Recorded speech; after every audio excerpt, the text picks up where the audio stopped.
In the coming kisanja, we shall have two categories of efforts.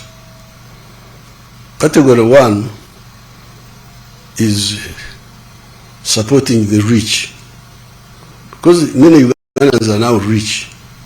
These are like 70% of the population now who are in the money economy, some small, some big.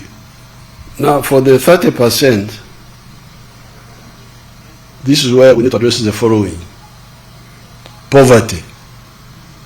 Poverty. The medicine for poverty are these funds which we set aside. The funds of PDM now. PDM is working very well. In some of the areas it is working very well. Free education. Free education in government schools.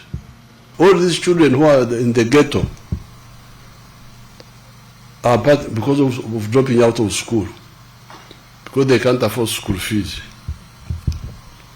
Then health, in the area of health, the shortage of immunization is doing well, but the problem is with the drugs in the hospitals.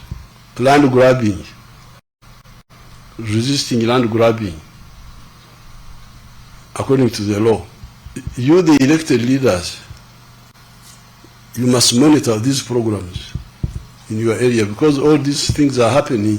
Download the app on App Store or Google Play Store now. Vision Digital Experience, the future of media.